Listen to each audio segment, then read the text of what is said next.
Pemirsa, kita masih bersama dengan Kiai Haji Ali Mustafa Yakub yang kita bicara mengenai kebersihan dan kesucian. Tadi saya bertanya satu pertanyaan yang sebenarnya menggelitik sekali nih ya Pak Kiai ya. Kalau misalnya kita punya dua hadas, waktu kita mau beribadah kita harus bersuci kan. Hadas yang kecil kita ada, hadas yang besar kita juga ada. Waktu kita menyelesaikan hadas besar, apakah hadas yang kecil sudah Harus otomatis juga hilang? Jadi gini kan, jadi mau sembahyang dia punya junub, gitu kan? Ya, tapi mau sembahyang kan harus wudhu kata kecil. Nah bagaimana? Satu saja kita kerjakan yang besar. Apa yang kecil udah masuk gitu ya. Nah menurut para ulama boleh dengan satu pekerjaan aja. Ini dikiaskan kepada haji. Haji kiron itu adalah dua haji. Haji besar, haji akbar ya, yang ada wukufnya, dengan haji yang kecil, yang tanpa wukuf namanya umroh. Haji kiron itu umroh dan haji kerjakan sekali, dua-duanya berhasil. Itu, ini malah antara wajib dengan wajib itu kan. Nah orang mau wudhu punya hadas besar, apa cukup dengan mandi? Jawabannya cukup. Loncat masuk ke kolam renang ya, dengan niat menghilangkan hadas besar, hadas kecil hilang sekaligus. Nanti dulu Pak Kiai, tapi kan kalau saya maaf ya Pak Kiai, kalau kita kentut kan kita harus berwudu dong kalau untuk mau sholat. Betul. Sementara kalau yang hadas besar menghilangkannya mandi. Apa dengan mandi saya langsung punya wudu? Ya, wudunya sudah masuk di situ. Tanpa harus harus dua kali.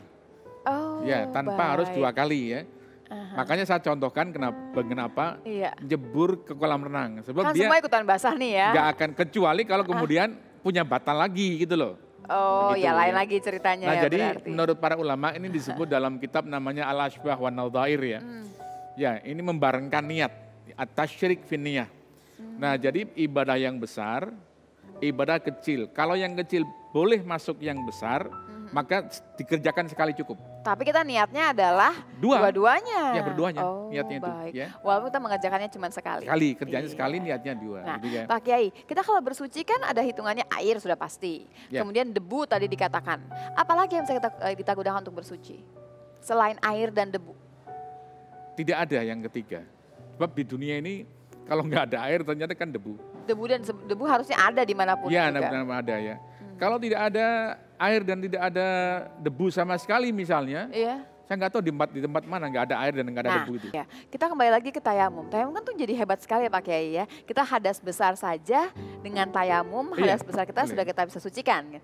Nah pertanyaan saya, bagaimana cara tayamum yang benar? Karena banyak yang mengajarkan dengan cara yang agak berbeda sebetulnya.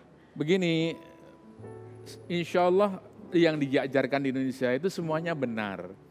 Itulah yang namanya variatif ya dalam beribadah. Ya, bukan berarti yang ini salah, yang ini benar. Semuanya insya Allah benar. Jadi begini, ada cerita menarik.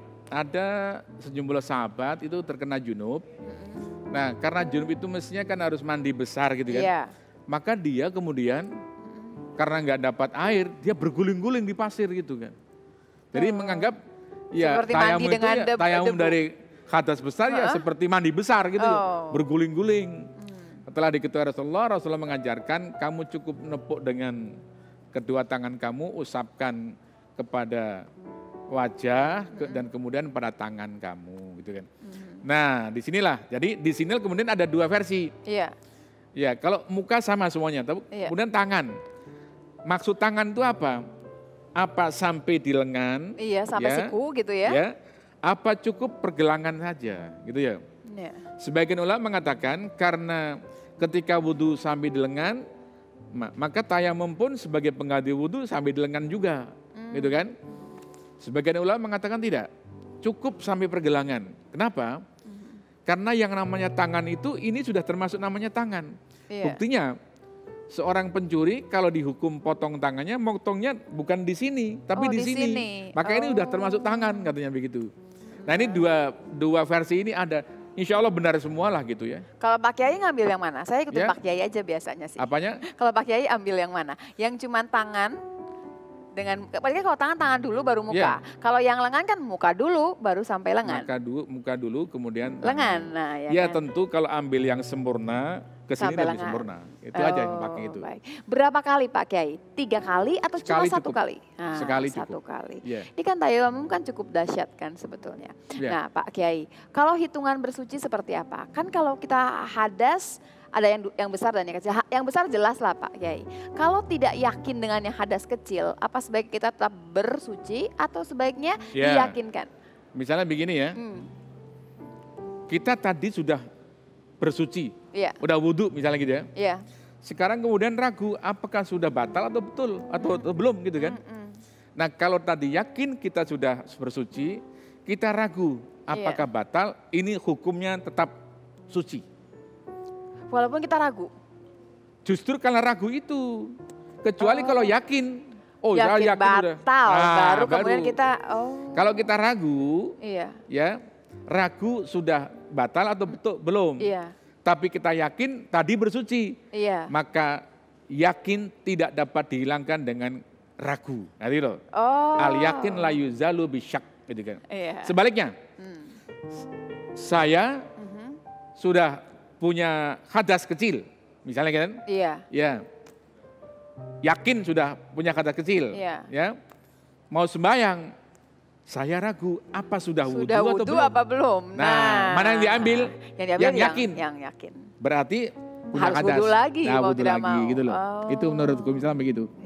Jadi yakin tidak dapat dihilangkan dengan ragu. Apakah ragu itu pasti bisikan setan nggak Pak Kiai? Tidak selamanya. Karena faktor U juga bisa itu. Faktor U Pak Kiai. Jadi pada dasarnya. Iya, ragu itu kan tidak selamanya bisikan setan. Iya. Jadi intinya pasti pegangan kita itu bahwa ragu tidak bisa mengalahkan yakin. Ya. Selama masih ragu. Ya. Kita ambil yang yakinnya. Tidak dapat dihilangkan dengan ragu gitu loh. Bahasanya begitu. Al yakin la yuzalu bisyak begitu. Bahasa kaidah. Hukum Islam seperti itu. Kiai dan pemirsa di rumah, sesaat lagi di segmen berikutnya saya punya tamu tambahan. Ini adalah Ustadz dari Makassar yang mempunyai cara khas sendiri dalam berdakwah. Seperti apa? Sesaat lagi di Butiran Ilmu.